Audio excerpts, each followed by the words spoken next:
Welcome all sports fans.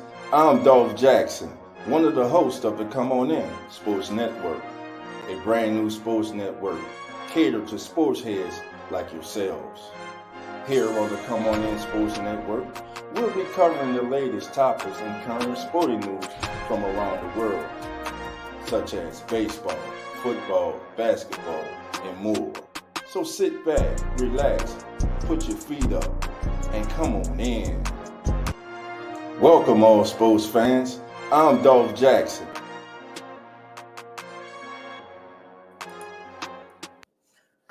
What's up, my brother?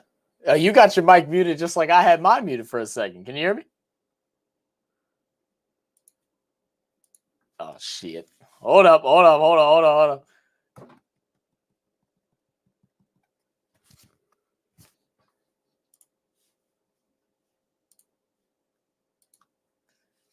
Oh, man.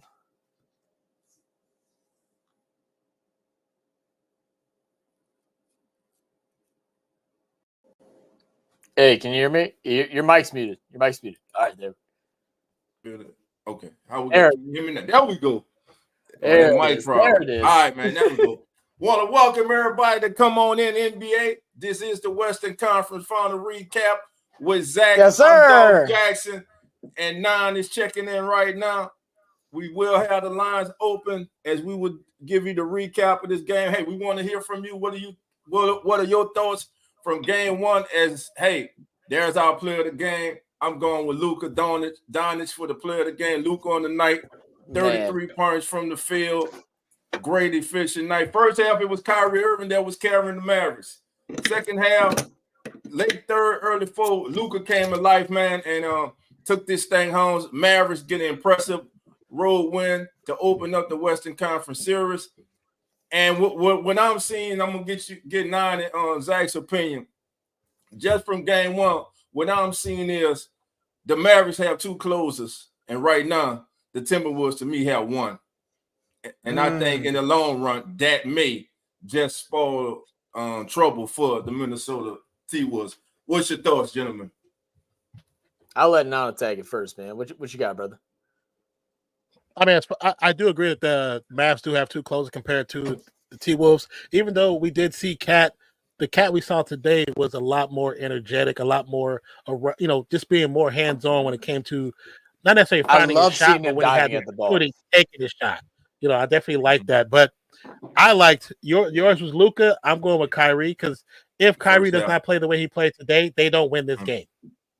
Gotcha. So that's why I'm like, to me, he's especially first half because Luka had 33, Kyrie had 30.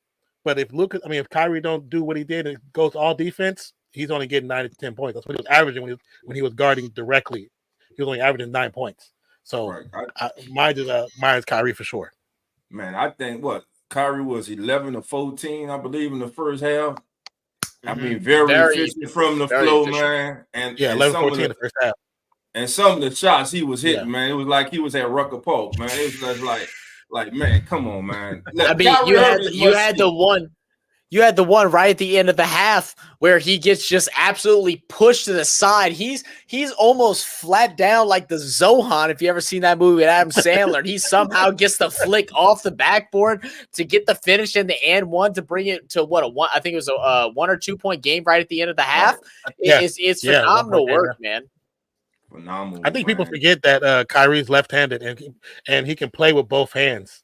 And I mean, if you don't know, that boy is left-handed.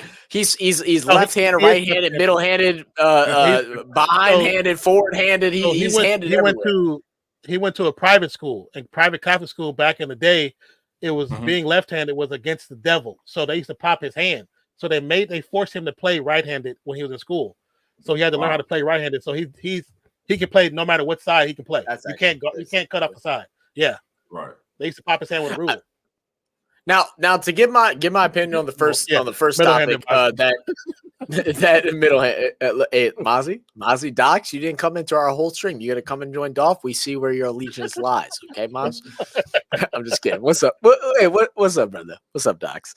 But to give my opinion on the first thing about having one close and two close, I mean that's the sell for the Mavericks, right? It's like you have two guys that can take over at any moment. And especially now this season, you're seeing them act a little more selflessly, which has been very beneficial to them, especially in the playoffs with Luka being a little more injured. I think I mentioned at least one time during this game where, we saw Luka take a little extra break, not trying to be as forcing a shot as much as you'd see him during the regular season because of his injury. And I feel like it's actually made them a better team in some ways. Because Luka, instead of, having the mentality of like, maybe I do trust my teammates, but I trust myself more. Right. Now it's like, I trust them evenly. Like I'm not feeling good, so I got to put the trust in them, and they're going out, showing out, and doing what they have to do.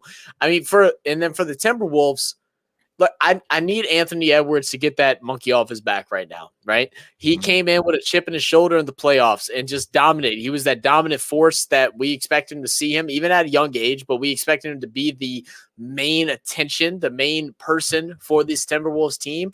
We haven't seen that in 2 games now. He was 4 for like 13 going into the fourth quarter. It only made, I think, 1 3 in that fourth quarter.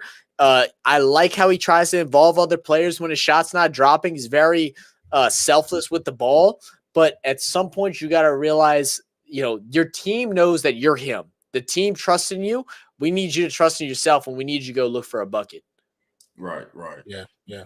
Just to give you guys the final stats, team stats for the game. For the game, the Mavericks shot 43 or 87 from the field. The Timberwolves were 38 of 89. Field goal percentage, the Mavericks shot 49% from the field. The Timberwolves shot 42.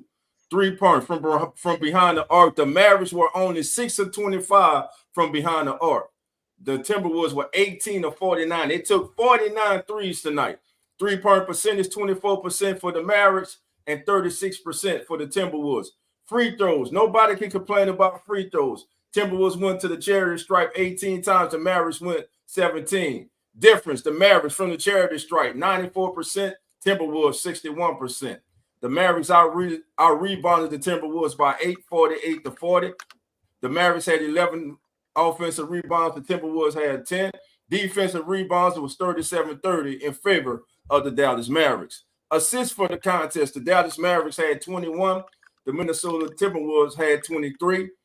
The Mavericks also led the game in blocks with 8 blocks. The Timberwolves had 3. The Timberwolves had 8 steals, and the Mavericks had 5. Total turnovers for this game, the 2 teams combined for 23 turnovers, 13 by the Mavericks and 10 by the Timberwolves. Fast break punts. The Timberwolves led that 12-9. Punts in the paint. Dallas absolutely dominated this game in the paint, 62-38. They constantly attacked the paint, attacked the rim. Again, they were not hit from outside, so they got the mid-range game going, and they attacked them in the paint, 62-38 in favor of Dallas. They double them up in that area. Total fouls for the game, 15 for the Mavericks and 17 for the Timberwolves. And finally, the largest lead in this entire contest tonight, family, was 9 by the Timberwolves. The largest lead for the Mavericks was 8. Now, go ahead. I expected both of the games in the West to be a lot closer, and I felt there's a better matchup because both teams have length. And kind of go what you guys were saying earlier about Luka, the big difference is previous seasons, Luka hasn't been able to trust his teammates. Even when Kyrie first came, it was still just Luka and Kyrie. It was still Batman and Robin. The Super Friends didn't exist yet. So now that they have the Super Friends, they can actually play a true game. Now that you have Lively, who as a rookie is playing much better than what most people probably anticipated at this point in his career, and then you have Gafford, who came up pretty much was a pickup mid-season, doing amazing. PJ Washington pickup, doing great. Like now he can rest. He can actually rest and say the team is in good hands. Right. He don't have to kill him. I want to add to that a little bit. First, I want to say thank you, Anne-Marie Elizabeth Rose Walowski, for joining us. I know you joined in late for us over at Real Fan Sports, so I appreciate you coming and joining us over here at the Keeping It Real Sports podcast. Make sure you hit that subscribe button and hit that like button as well. But the thing that interests me, right, and like I'm still trying to stand on this point a little bit. Luka knows what Kyrie's capable, right? But to act like Kyrie didn't have another option back then, I feel like is a little asinine. And you know that because you love Brunson. And Brunson showed off in those playoffs. But as soon as Luka came back out, he never gave him the ball, never gave him the opportunity. Right? It wasn't about the Brunson part. It was about the fact that Kleber. You have Kleber, you have Powell. He didn't trust nobody. The underneath. Yeah. Absolutely. Okay. There. Okay. I'm right there with you. I'm right there with you with that one. But I think the humility or this little incident with his injury right now, I think might be one of the best things to happen for Luka, because we can see how him not being a dominant force like he always had been. In a game like this, for them to win, he has to drop 40, 50 points in order for them to win. He had a quiet, what did he finish off with? 33. 30. He finished off with a quiet 33, where I think 17 or 18 of those came within the last quarter. And he didn't have a spark the whole first 3 quarters because he didn't have to. He was able to have other people be attentive and able to give that effort. I think this is a good growing point for Luka and a good direction for the Mavericks. And I also want to give a shout out. We talk hardly on Jason Kidd. Damn good coaching performance for by Jason Kidd as well. Yes. I mean, I've definitely been very verbal about how bad he has been the past couple of years, not being able to work with stars fully. Because I think even with the experiment when Kyrie first came over, he did not handle that well. But now that they have a full ensemble of players that play at a high level when called on, he's doing a lot better. I don't know what changed in his mindset, but he's doing a lot better. Absolutely. Gotcha. All right, family. We'll be in John. We got Hurricane Mike just joined us, and we got Trader Wave. Gentlemen, come on in. How y'all doing? Hello. All right, what Mike. Up, Mike? What up? Yeah. Yeah, Mike. We can hear you. Yo, what's good? Yeah. What's up, the Trey? Mavericks and Wolves. Like the Mavericks and Wolves, man. Like I feel like that was just a game where it's like, you know how we'd be saying, like, and it's true. If Luka or Curry don't show up for the Mavericks don't show up. I think you can say the same thing about Karl Anthony Towns. I know it's Anthony Edwards' team now, but there was a lot of moments, especially early on in the game, where Cat was just pissing me off. I don't know what that man's either going off for 20 or that man's going off for 2 or 5. Yeah. Or sometimes he'll get more than that, So I could add to that, Mikey, because in the beginning of the game, not Anthony Edwards, but Cat at the beginning of the game was trying to draw a lot of fouls. Whenever he was trying to be aggressive and drive inside, and he was getting some of his guard hand blocked, so like he would dribble with his right arm. As he would do that, the left arm would be out to try and protect the ball, and that arm would be getting pulled down. But the refs weren't giving none of those soft fouls in the beginning of this game. Now, it did change a little bit in the second half, but I feel like that took Cat out of his game. But Cat and Edwards, neither one of them had a good game. The only person that put up over 20 points is McDaniels. Yeah. And really, it was all in the first half. How much did he have in the first half, Nan? Do you remember? I know you went over the score during that. I do not remember total. I think he had like 18 or something like that. Like it was high because he was the number one. He was one of the top scorers going into the half. Yeah, and he finished at the leading scorer for the Timberwolves. He had 24 tonight. 24. Yeah. And shot well too, 9 for 15, 6 for 9 for 3. Well, even looking at that, like I said, with like 4 or 5 minutes left in the fourth quarter, Minnesota was bringing the ball up, and they were in a situation where they were trying to rush to get the score because the defense wasn't in position. But the problem was Edwards was walking, and that's why I'm saying that last series, this first game really was still taking effect on him because he had to put in so much effort that last game to get them to where they're at now that he was tired, he was gassed. Yeah, you can see it. Yeah. It's funny you mentioned that too, because he didn't have a great game last game either, or the game prior. But what I love about Ant-Man is I hope he continues this. Who's that playing music? Is that my phone? No, that's me. Oh, it's you. Oh, that threw me off so bad. I thought I had some BS in my background. So what I was gonna say is with Anthony Edwards, he didn't have a good last 2 games.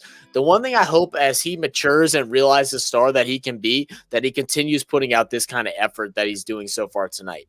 Like you saw him not having a great offensive night, but at the end of the game, you saw him miss a 3-point shot. He was the first one back on defense, was able to get a steal and then push the ball upwards for a 2-point shot for Timberwolves, would I think allow them to regain the lead or to tie it up. But in this series is now the Western Conference Finals. You have to show up. You can no longer have a bad shooting night. You can no longer struggle from the field. You can. I know you want to get your guys activated, but when you're driving inside, you got to put it up. You need to see a shot go down instead of swinging out to McDaniels, because you getting hot at this moment brings confidence around everybody. Yeah. Then you swing it out. Out. All right. Trey, what's your thoughts, my brother?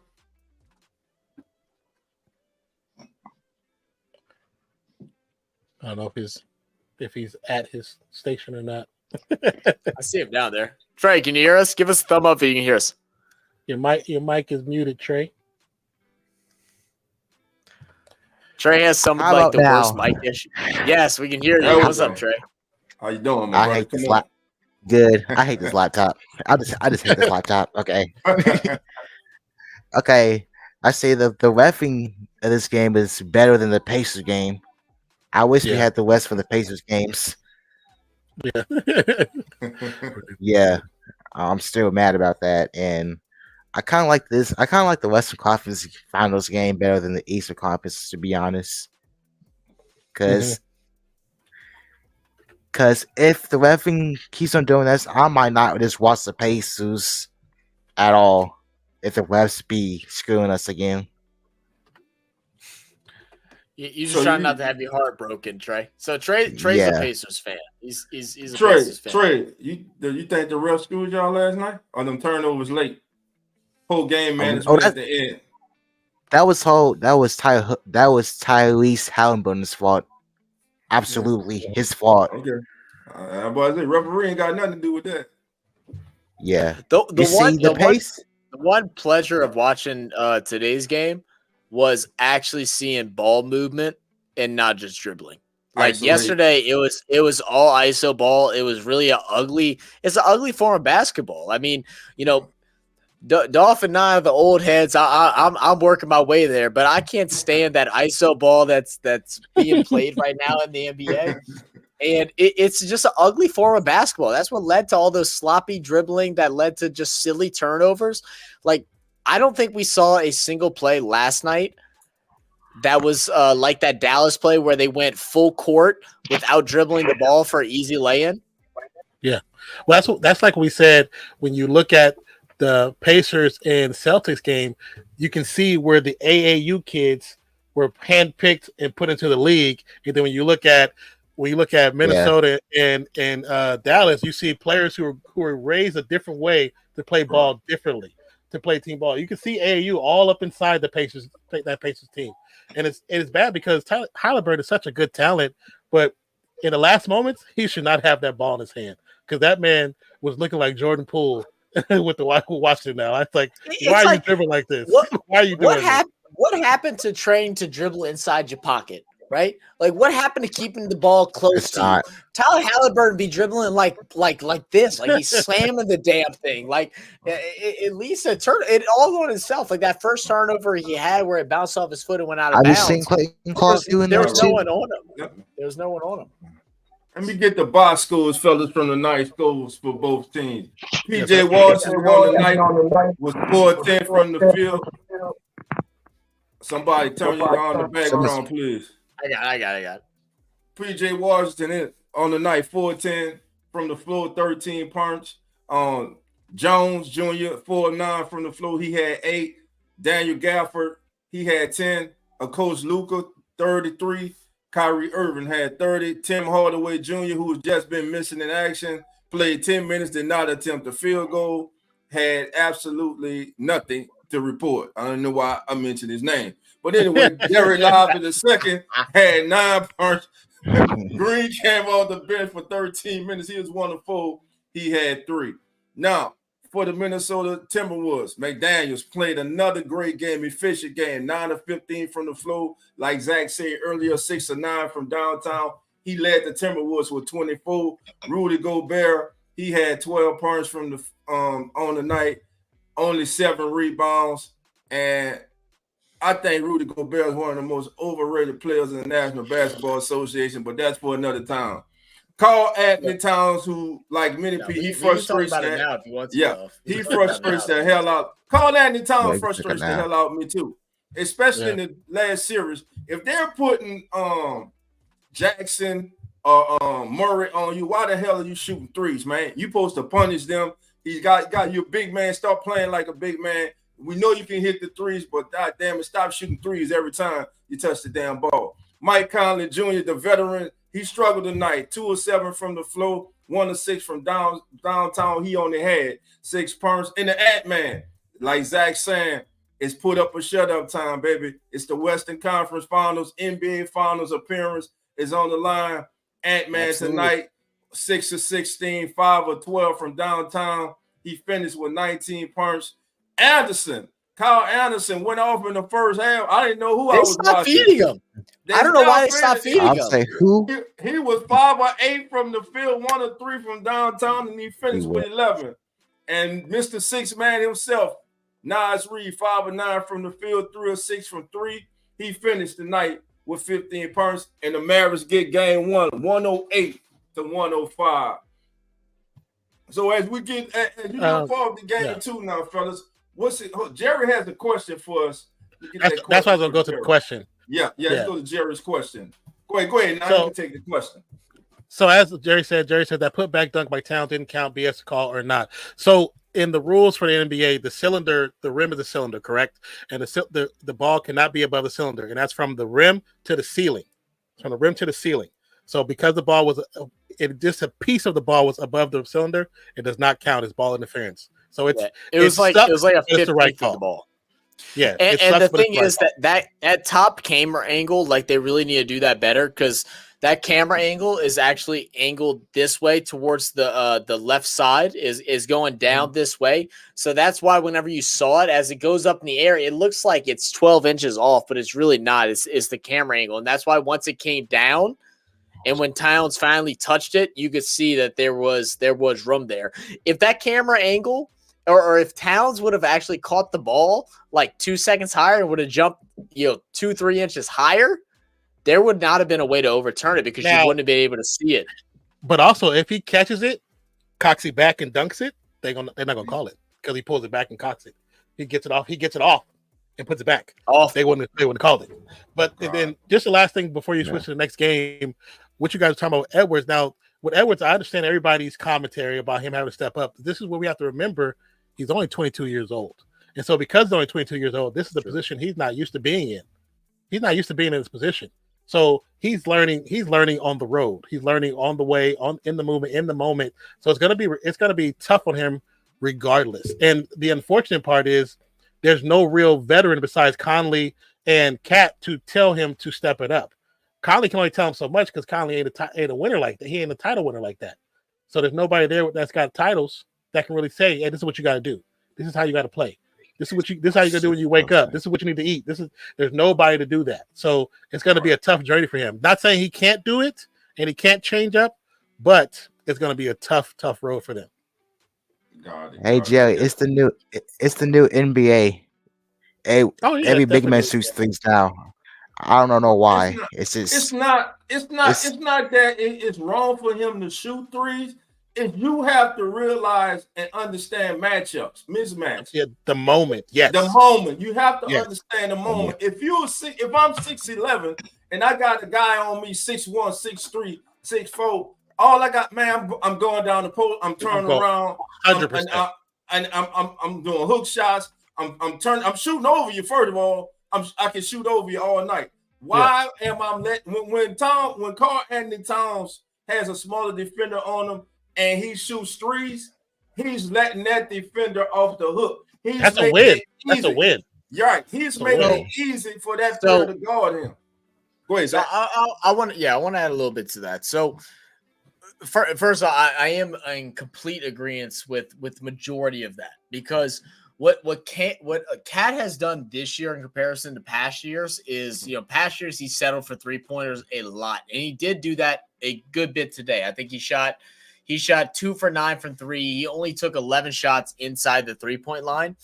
Mm-hmm. For whatever reason, they were scared to drive inside, but it's also because they weren't getting the fouls. When Cat was driving in the first half, and not because the reffing was unfair, it's because the reffing was really good. He wasn't getting the foul, so he started getting intimidated to go inside. Cat has to develop a good post move. We've seen moments of him getting in the post and putting up a good hook, but my biggest issue is you get inside like that, right? You put up a hook from 7-8 feet out. You have Rudy Gobert. The dude skies over everybody. I love Gafford over there in Dallas, but there's no reason why, if you got Gafford as well as Cat inside that perimeter, that you shouldn't get a rebound at least 1 out of 4 times to get another easy putback. But Gobert has no hands. He has 0 hands. We watched him go 1 for 4 on alley-oop passes. 1 for 4 on alley-oop passes with no one there. It doesn't make sense how, and that goes back to how you said he's the most overrated player in the league, and I completely agree. Well, he's actually voted the most overrated by the NBA players, so that's not we aren't the only ones that believe it's not that. just us. It's not just us. Right. My question was, why was Mike calling that tall man? Like, why? Just why? Mm-hmm. Yeah. Just why? Yeah, they had Conley down there guarding Gafford twice. 2 or 3 times they had Conley down there guarding Gafford. Yeah. Well, you got to look at it. It's scheme. They purposely did that. Switching. You get Conley, man. You get the man that he's original. You get him in the pick and roll. You make him switch, and that I mean, they do it. It's common practice in the NBA. Like and going back to Gobert, man. I mean, defensive player of the year, okay, multiple times, okay, but man, you don't have a drop step. You don't have a hook shot. You don't have the easiest shot for a big man to shoot is a damn hook shot. Yeah, anybody can shoot a damn hook shot, bro. Yeah, if you get a hook shot and you 7'1", 7'2", you damn near unstoppable. You know, the great Kareem Abdul-Jabbar made a career out of it. You knew what was coming, you still couldn't stop it. You know, yeah. Go ahead now. Especially today, man. Who's the best post-up player in the NBA right now? Jokic. Wait, well, technically, I don't know. He might be, to be honest with you. He might be. Jokic. I would say Wemby, but we got to see. I said Jokic at the same time. Yeah. No, Wemby's not a post player. Like he does eventually need to have a post move, but he's not a post player. That's like Wemby's going to excel as a huge 4. I won't even say a big 4. He's going to excel as a huge 4. Pop is the only coach that can coach that. That's beside the point. But when you have the handles that Wemby has, he can play anywhere he wants.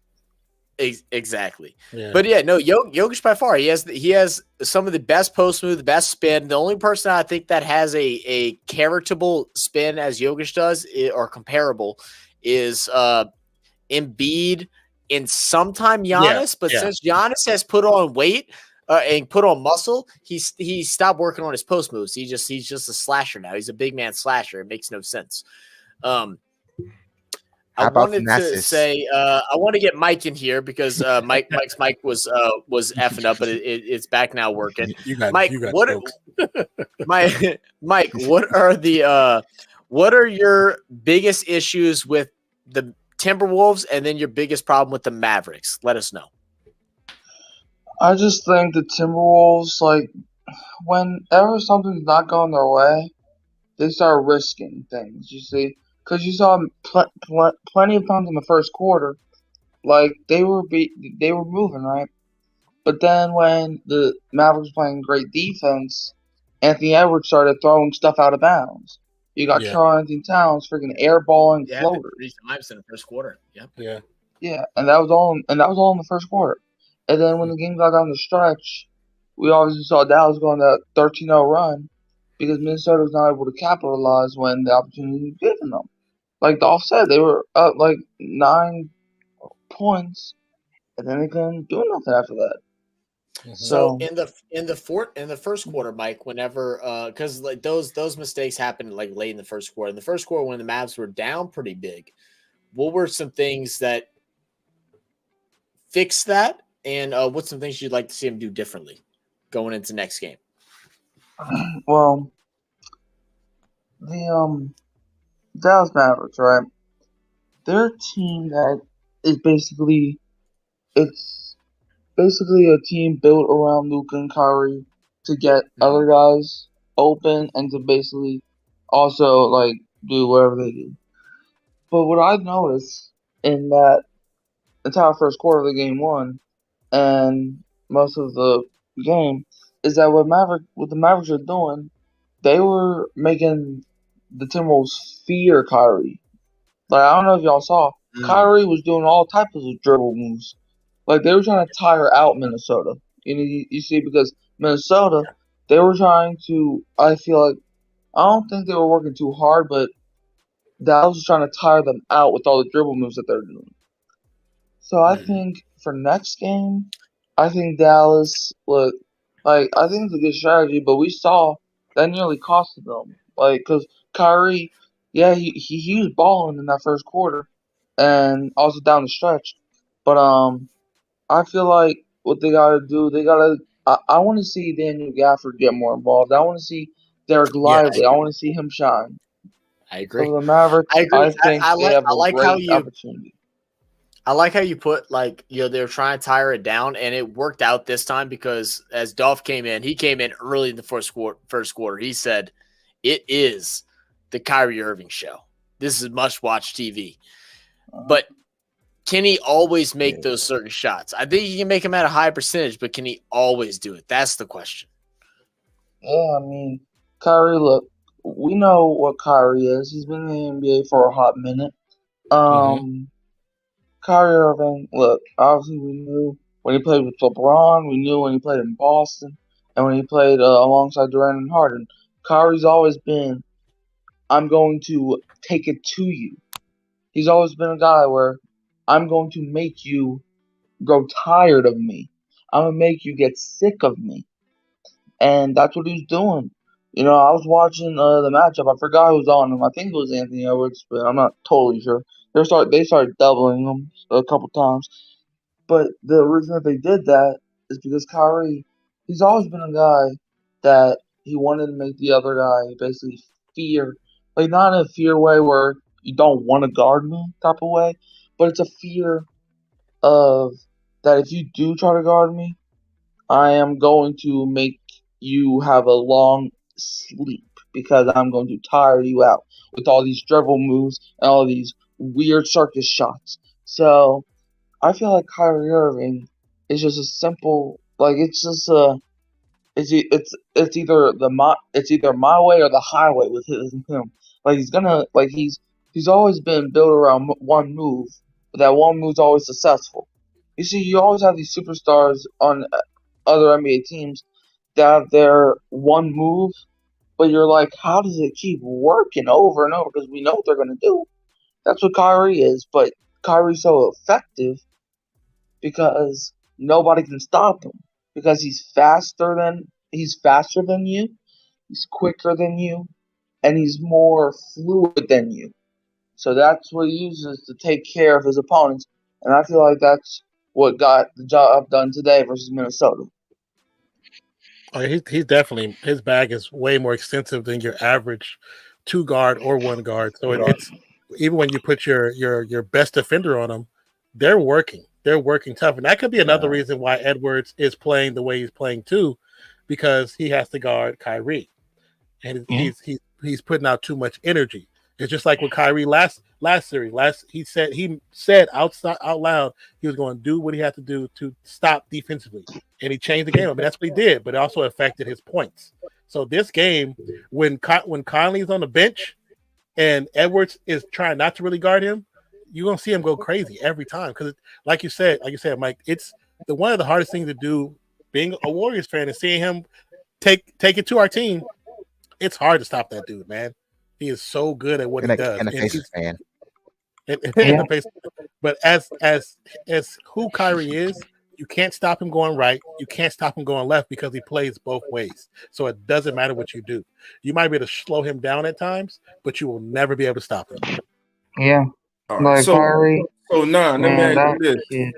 Yeah. Let me ask you this. you're Minnesota. What adjustments do you make for game 2 if you're the Timberwolves? What Well, I adjustments? mean, that's pretty simple. If you are the hold on, Minnesota, Mike. Hold on, Mike. Let 9 go, bro. Then I'll get you. That's all you for. I got you, fam. It's all good. It's all good. Well, I mean, as far as for Minnesota, whose camera is on? As far as Minnesota, I would definitely I want to get Edwards involved a little earlier. He has to fight through that tired. He has to fight through it. This is the moment where stars are made. He has to fight through that tired. Period. He has to do that. But I need to get him started going early, and then look for his teammates second quarter, third quarter. But if he can get hot early, his game just translates through the entire game.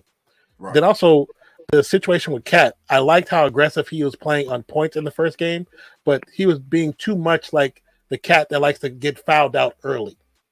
He got to play a little more patient and utilize his size in the post. I don't trust Gobert with the ball. I don't trust him with the ball. Let him just be, a defender. And when it comes to defense, he's going to hedge down. He doesn't like to guard up. So that's where Cat has to step up. Cat has to play tough on both ends, regardless of the game. These games, some of these players are going to have to play 40 plus minutes. This is where it is. You don't, I need to rest. No, then go play. Go play. What are you doing? Go play. Right.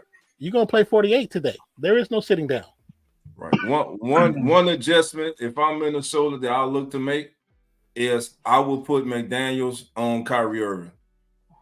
I will put you got to take Edwards off of him. Yeah, exactly. That's what I'm doing. Trying to conserve Edwards' energy. Now, not saying if Kyrie gets really cooking at some part in the game, then I may consider putting Edwards on him just for a stretch. Just for a stretch to try to slow him down. But I would not start the game with Edwards guarding Kyrie Irving. I would not do that. Yeah, I probably wouldn't. That's one adjustment that I look to see if the Timberwolves make and coming out. And also, you got, again, take a look at how Dallas switches certain pick and rolls between Edwards and Cat. I mean, if Towns gets a smaller guy on him, he has to punish that guy. He has to put them in a box and make them, hey, either you go stop me or you go foul me. Yeah. Because I'm going to score. Either way, I'm going to free throw line, I'm getting buckets. That has to be his mindset. He has to be that other guy on the floor opposite Ant-Man. He has to be that guy for the Timberwolves. As for the Mavericks, I don't know what was going on with Luka early. When he was out in the first, but he seemed to get it going in the second half. Again, who's going to be that consistent third scorer? PJ Washington tonight, 13. Gafford had 10 combined. They had 23. Again, I think they're going to need Tim Hardaway Jr. is going to have to show up in this series. I think for the Mavericks to that's such a hard guy that almost Tim Hardaway. He's almost a forgotten. Really. He's been there for quite a while, but he shows up every blue moon. You know what I'm saying? And you can't rely on him. For him, I say he's defensive. Put him in for defenses to take a couple fouls. But if you can get Gafford and Lively in Washington to score just low double figures, they don't have to be 25 points. If they get between 13 to 15 points apiece, we're winning that game. Anne Marie Elizabeth Rose Volosky. It sounds like a law firm. I love it. So, Timberwolves are going to have to speed things up in the offense while being patient in the defense. And you know what? I can see that. Yeah, Dallas half court defense. Dallas is just like the Timberwolves. Dallas is long now. And that's the thing. Yeah. One thing everybody the thing that changed the Mavericks season was the addition of Washington and Gafford. Yes. That trade changed the Dallas Mavericks and have them where they are right now today. Without those two, the Mavericks are not here today, in my opinion. But that's why you can't go off stats of their previous meeting, because the previous meetings they're 3-1, but that was all before Gafford showed up and Washington and Lively really got into the game, but Washington showed up. So because of that, you can't go off none of those stats. And I think one of those games or two of those games, Kyrie was out for injury. Right. So now it's like it's a clean. These are two teams that never played each other. We have to look at it like this. This is like game one. Oh, go ahead. Right. And one thing, Andy, the Timberwolves never played tempo pace at all for like the past 5 years since Flip came. Remember that? Because they'd be always playing slow tempo pace like every single year for some reason. That's because now. the game was focused around Cat. So the reason why the game has to change is because Cat has bowed down and realized that it's not his team no more, and he needs to step back. It's not his team. This is Edwards' team. Everyone in the world knows that. So the game has to be sped up to his pace. Hurricane Mike, what you got? What you got on that topic, my brother? Well, I think it's pretty simple as well. Like Nan was saying, the Mavericks, they just gotta keep look. This is what I have a problem with Luka. Like Luka, he only cooks up at the end of the game, but I understand why, because he wants to preserve that energy. He has to get going like the entire game, because if Luka's off, the Mavericks are off. Okay, because that one game where Luka dropped 73, I believe, they almost lost that game. So if Luka doesn't play, just imagine they didn't have Luka. So you can't just rely on Kyrie this, Kyrie that, because Kyrie, this is his first time being back in the conference finals in a while. So you can't just rely on Kyrie. And also for the Timberwolves, it's pretty simple. You can't let the jitters of being in the Western Conference Finals get to you. And that's what I think the problem was. Anthony Edwards, look, I understand that you're trying to be a team player and you're trying to get your other guys involved, but you are the dude. That's like saying Kobe. I'm not trying to compare Anthony Edwards to Kobe. That's not what I'm doing. But that's like saying if Kobe was to not take the shots that he was, then we would not know him as Kobe Bryant as of today. Anthony Edwards, I feel like, just needs to realize and sink in. This is the Western Conference Finals. If we lose 3 more times, our season's over. There is no other chance. I feel like I feel like when it comes to that, it's like, a lot of times we talk a lot about on our channel whenever you're a confident shooter as a star player, which is the normal case. But whenever you have three really bad games in a row, it's like I want you to try to at least force your shot for the first 6 minutes and see how it goes. Because he foregoed a lot of tough inside baskets, but they're close baskets that I would like to see him take. He foregoed a couple step back twos. He foregoed a couple threes in the beginning. It's like I kind of would like to see him just pull him up and see if you're really in that funk, because I feel like mentally he's in the funk, but not fully. Yeah. Well, look, I mean, I definitely agree with that. Well, yeah, I got a different take. Okay. Cool. I think watching him play, he's not a selfish player. He's realizing he was reading the floor. The floor. Okay, they collapse. I got 2-3 people on me. If I got 3 people on me, somebody's open. So he's trusting his teammates. Now, there does come a time when you got to say, you know what? I gotta go get this bucket. Now is my time. You know what I'm saying? So we got to realize he's still in 22. So he's still learning. 22. That's what I'm saying. Yeah. Right. Yeah. He hasn't been in this position before. So he's figuring it out as he goes. I still think let's go to that closeout game.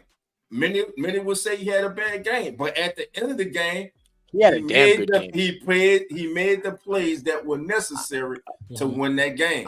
I'm with you, Dolph. I disagree that he had a bad game. He had a bad shooting game, but he did not have a bad game. That's and that's what I was trying to talk about a lot earlier was I hope he keeps that I don't know if humility is the right word, but throughout his career of, my shooting night's not going well, so I'll do effort on other sides, whether it's drawing the double team, passing out, whether it's getting back on defense first, whether it's chasing offensive rebounds, whether it's doing that, because that's what we're seeing out of Anthony Edwards right now. And that's that star quality that we haven't seen out of a young player in a long time. A lot of players that come in that start getting that, contract talk, you about to be the next big thing.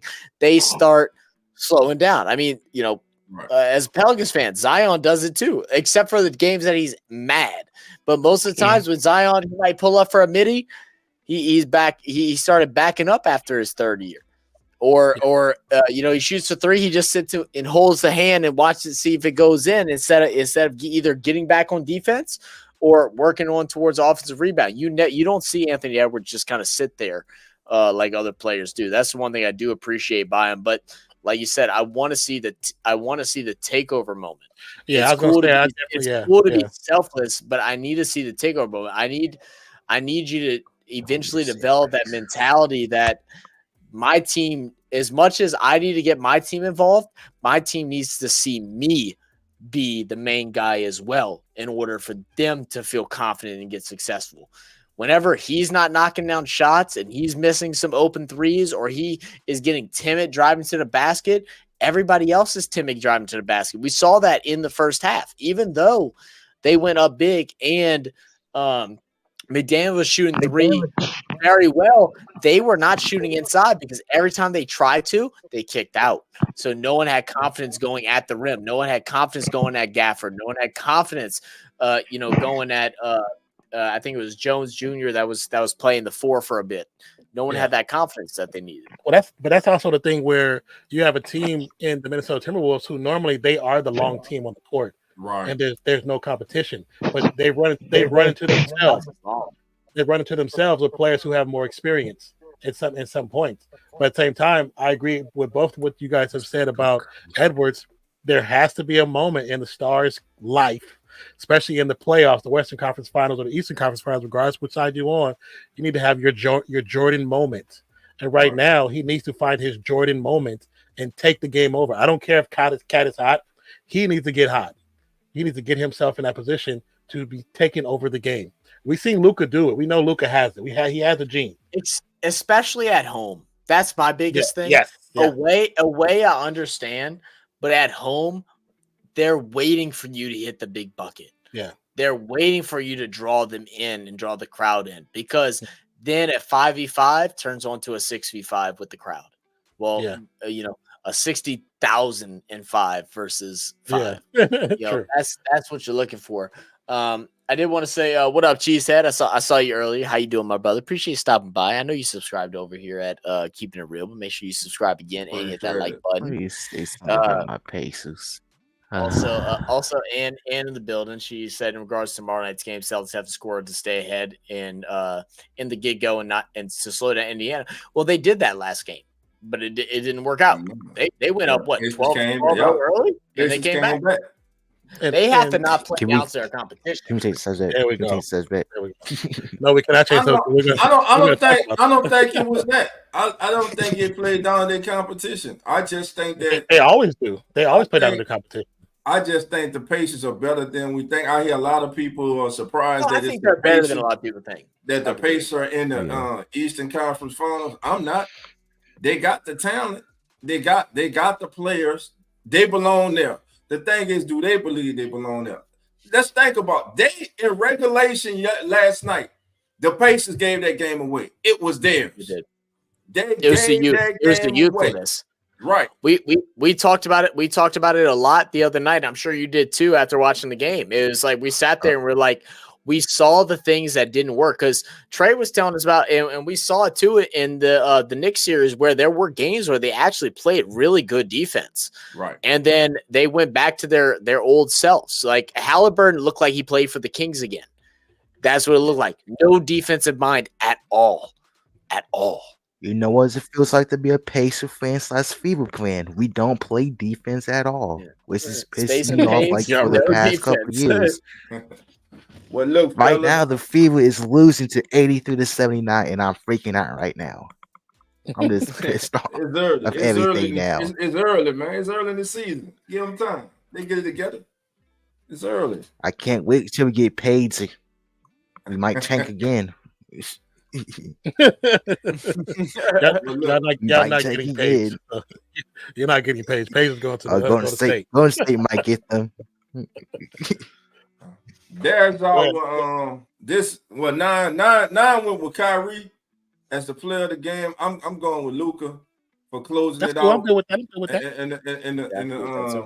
in the second half. But again, they would not have been closer in position without Kyrie's first half performance. And listen, again, that's the difference I think between these two teams right now. The Mavericks have two players that can go off at any time and totally take over a game. The Timberwolves have one. So that one, like Zach says, Edwards has to show up each and every night from here on out. The thing is, he's been making the right basketball plays, but at some point during these games, he's gonna have to become selfish and put the onus on the referees and the defense. Either stop me or ref, you're gonna have to call the foul because I'm going to this goal and I'm not gonna be denied. Regardless. Yeah, regardless. Yes. Yes. And his teammates, they were going like Zach said, they will feed off that energy. Hey, that's Absolutely. Our leader, that's our best player. He going for it. We got his back. Let's do it. And look, Daniels, the last 3 games has been awesome for him. He has just been McDaniels. McDaniels and Nas Reed are the rock. They have been awesome. Cat and Edwards might be the all-stars, and Edwards might be the star. Gobert might be the defensive player of the year. I'm putting that in quotes because I don't like it. But Nas Reed and McDaniels, that's the heart of the team. So I get trying to get them going early, but you got to get yourself going too. You have to. It's not the regular season no more. It's not round 1 of the playoffs no more. It's not round 2. This is the Western Conference Finals, a place where Dallas has been. What was it? 3 years ago, where Luka got hurt. He's playing hurt now, and he's trying to act like it doesn't exist. That pain doesn't exist, as we saw in this game. He don't care. You know who's the true MVP? The alley hoops, shots. Gobert's hands are the MVP for the Mavericks. My dude, he got baby hands, man. Yeah, bro. I don't know, man. That dude just, I don't know. I'm gonna say this. One of the, I think, keys for Minnesota is going to be Conley. Setting the table and getting Anthony Edwards good, open, easy shots early to start the game. If Conley comes out, he's aggressive, he's attacking on offense, he's dishing, he's getting Anthony Edwards easy buckets, easy looks. Yeah, because remember even more than that. They missed him. Go ahead, Zach. Even more. I'm sorry, my bad, Dolph. No, that's on me, man. Even more than that, I'm saying that it's his job to try and at least guard Kyrie 1v1 on the perimeter, which he didn't do well tonight. Because Conley is a very good veteran receiver. A veteran player. He has seen it all. Yeah, I know, man. I'm hyped up for the NFL, but he's a veteran player in this league. I need to see him at least guard Kyrie well on the perimeter. That's what the main key is. You keep Kyrie keep him up top. That's when you're fine. But once he starts getting inside, I don't know if he can. That's why Edwards is taking him top, because Edwards has the length to deal with it, but nobody has the speed to deal with that first step. His first step is so elusive. Crazy. And the handles are just, it's the best handles in the game. Like there's no argument to that. Like. Yeah, like I said, as a Warriors fan, I hate it might be one of the best handles in the game ever. Like it's up there. It's up there, man. It's up there. Right. Well, look, fellas, we about to get on out here, man. Yes, sir. For last words, yes, sir. We want to thank Trey and Mike for joining us tonight. Yes. Listen, I will be live tomorrow night after game 2 of the Pacers and the Celtics. Hopefully, we'll do the same thing. We'll send y'all over. We'll do the same thing. Hopefully, Trey can come in the series is 1-1. If not, I don't know. We might have to send out an SOS one, missing in action. But anyway, listen. Let's do this, Duff. If you got time, come join us in for the fourth quarter tomorrow. Okay. And then we'll let you segue everybody into this show, and we'll do the same thing tomorrow. I think that's the game plan. Oh man, I might join you in the fourth quarter as well, because I'll man. probably be at I'll probably go in a baseball game, but I try to be in it. All right, that sounds good. That sounds like a plan. Yeah. I also want to go ahead and give a big shout out to Hurricane Mike. I know his mic is muted, but Hurricane Mike, his last day of school was today. He's graduating next year, so shout out Hurricane Mike. Hold on, graduating from what? Enjoy your graduation, buddy. Hold on, Mike graduating from what? He's graduating from upper grade next year. Upper grade next year is what he's graduating from. Let's go, Mike. I'm like, hold on, Mike. I might graduate from high school. Okay, 12 seconds left. You just done grew up with us, man. Ours getting all deep and everything. At first it was dope. Mike gonna come here. Yeah. How y'all guys doing today? How y'all doing? Yeah, how y'all doing? Well, look, fella, we're going to get on out of here again. We'll be live tomorrow night. I'll be joining the guys for the full quarter of the Pacers and the Celtics, and then we'll have the recap of Game 2 right here on the Come On In Sports Network. That's Zach. He's nonfiction. Hurricane Mike. Trader Wave. And we want to thank everybody for joining us in the chat. Until tomorrow, family, take care. We out. Welcome, all sports fans. Go Fever. I'm Dolph Jackson, one of the hosts of the Come On In Sports Network, a brand new sports network catered to sports heads like yourselves. Here on the Come On In Sports Network, we'll be covering the latest topics and current sporting news from around the world, such as baseball, football, basketball, and more. So sit back, relax, put your feet up,